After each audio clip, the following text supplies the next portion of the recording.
Gusto ko lang po na mag-share at baka sakaling mapanood ito ng ating abya na muntik ng magpakamatay.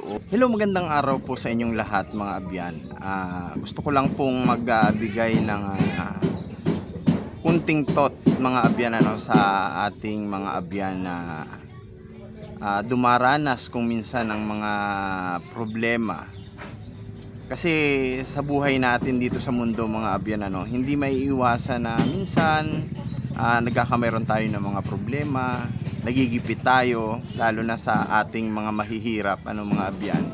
Nagkakameron tayo minsan nakapus o nagkakameron tayo ng problema na minsan parang napakabigat at kung minsan parang sukol ka na sa magkabi-kabila mga abyan, parang wala ka nang mapupuntahan, hopeless ka na mga abyan.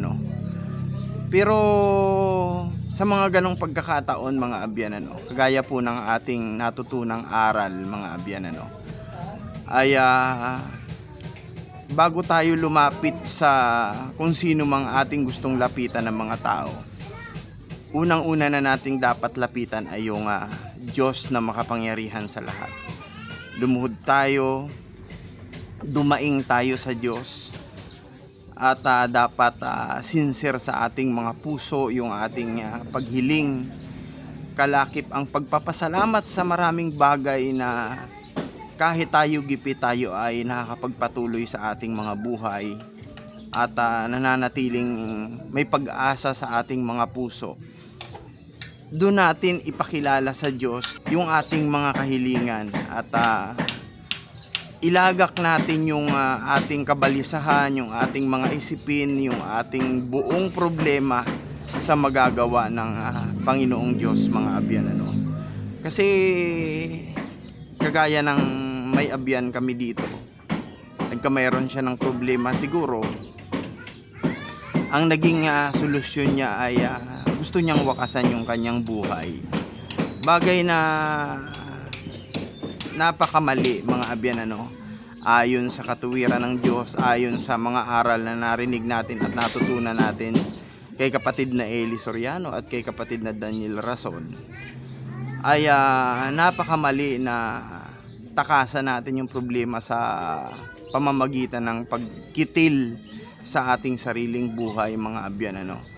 Ito po ay lalo lang mag-iiwan ng malaking problema sa ating mga mahal sa buhay, dun sa iyong mga maiiwanan, at masasaalang-alang pa yung ating kaligtasan. Kung tayo po ay sumasampalatayang may Diyos at naniniwala tayo sa Diyos at naniniwala tayo sa ating mga puso na makapangyarihan siya sa lahat, wala pong problema kahit ano pa yan kalaki na hindi kayang tulungan tayo ng Panginoong Diyos mga abyan.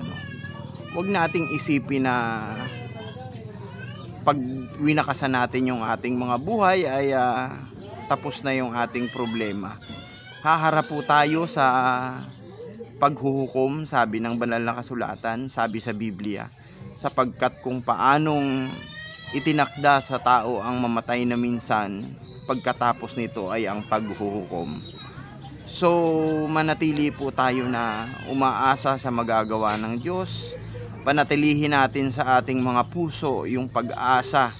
Huwag nating aalasin yun, yung pag-ibig, yung pag-asa at pananampalataya sa Diyos mga abyan, para huwag tayong makapag-isip ng mga masasamang bagay na magre-resulta ng lalo pang masalimuot na pangyayari sa ating mga mahal sa buhay, at ganoon na rin sa ating kaligtasan pagdating ng araw ng paghuhukom. So ayun mga abyan, nagpapasalamat po ako sa inyo, sa inyong walang sawang pagsubaybay. Gusto ko lang po na mag-share at baka sakaling mapanood ito ng ating abyan na muntik ng magpakamatay o muntik ng wakasan yung kanyang buhay mga abyan. So ayan mga abyan, maraming salamat po sa inyong panonood. Hanggang sa muli kong video. Pag-ibig.